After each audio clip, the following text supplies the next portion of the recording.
superheroes out there? It's your two favorite super dads back here for Cinephellas. I'm Logan Myers. That's my beautiful good mate over there. And I'm Henry Hill. What is going on, everybody?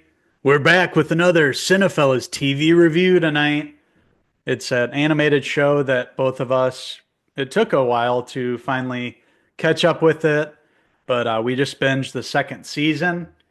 It is the hit Prime Video series Invincible.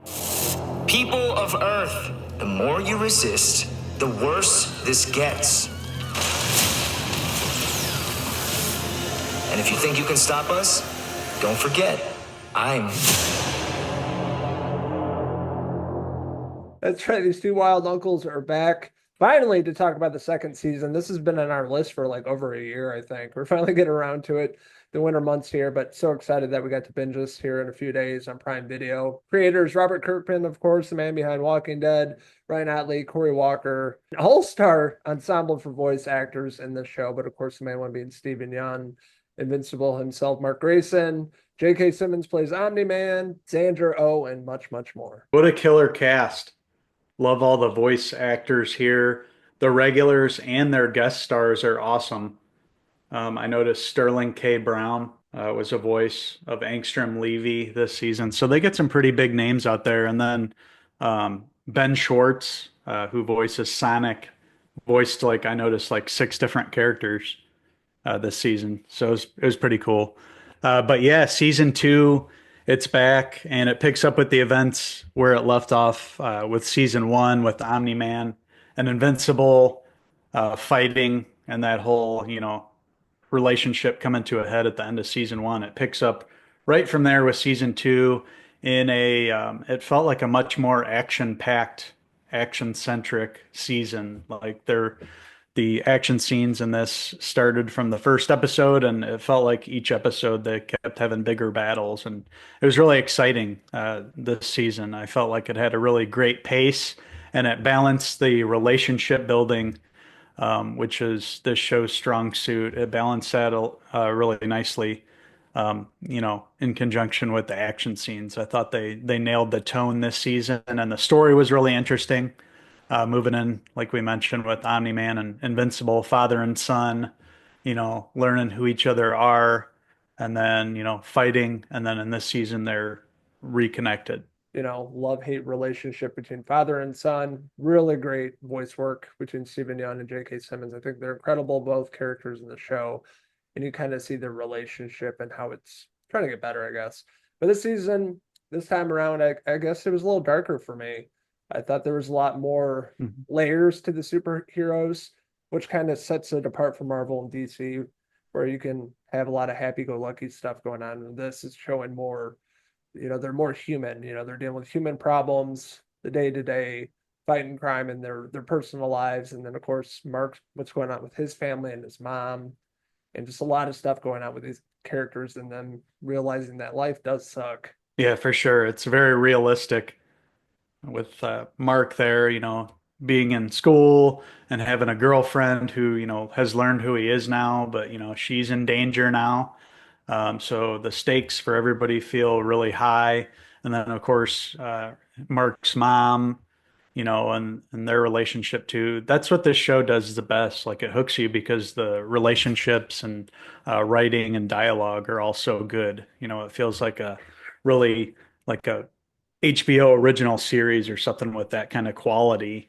Being animated though, it just they're able to do so much with the action and stuff, and it feels exciting and it feels like something we would have watched back when we were kids, like on a Saturday or something like that. That was one of those really exciting action shows, the cartoons that we grew up with. I don't know if we'd watch an R-rated cartoon with blood Right. and It's but like, yeah, yeah, it's like if we could make it as cool as we could imagine back then, this is what right. it would be. I'd love to see like an R-rated X-Men back then. That would have been cool. Oh yeah. X-Men show. But yeah, definitely. I see what you're saying, but the show we would definitely grow up with. Yeah, one thing that really stands out to me is the animation. The animation of the show is really nice, really well done. It's got that old school feel to it, 2D feel to it, and the voice acting on top of that really elevates the show on top of the really great writing the darker tones here, the life events, the things they're going through as superheroes, the things they're failing at, trying to overcome a lot of things and build relationships and rebuild them. And there's a lot to the show, and they really dive into a lot of that, which, in some parts is kind of a downfall of the show in this season too. It feels a little bloated at times because there's a lot going on, but just a minor nitpick. I think the writing's good, just a lot going on at times. Yeah, it's a big cast, like you mentioned, a lot of voice actors and everything, like we were talking about. And then, with the superhero team with Mark Invincible is with the Guardians of the Globe. There's all those side characters that this second season really tries to dive into. There was an episode that was basically, a flashback looking at the past, which was interesting. That's what the show does best. It introduces new things and new ways of presenting the episode, going flashback and trying new things. It feels exciting, and you can tell that the creative team, is firing on all cylinders this second season. I really enjoyed this. This was a great binge.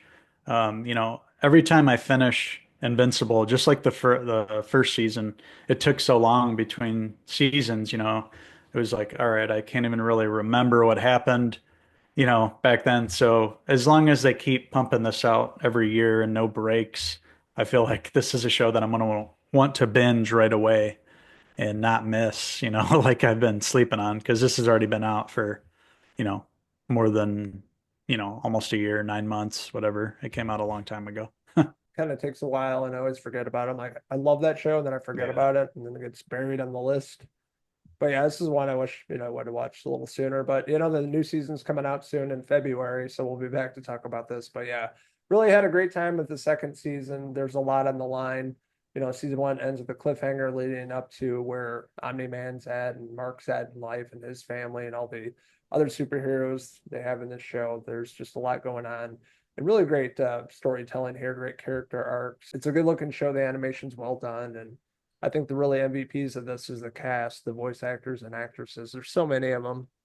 Ross Marquand from Walking Dead, he plays the Immortal, Yeah.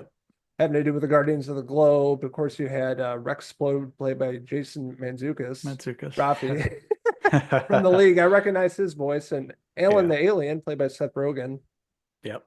Do a lot of the heavy lifting in the comedy department, but there's a lot of comedy, drama, and darker themes and tones in the show that all kind of works well together. On top of that, Walton Goggins, AJ Beats, the list goes on. Zachary Quinto is in this. Yeah. I remember Scoot McNairy, Mark Hamill.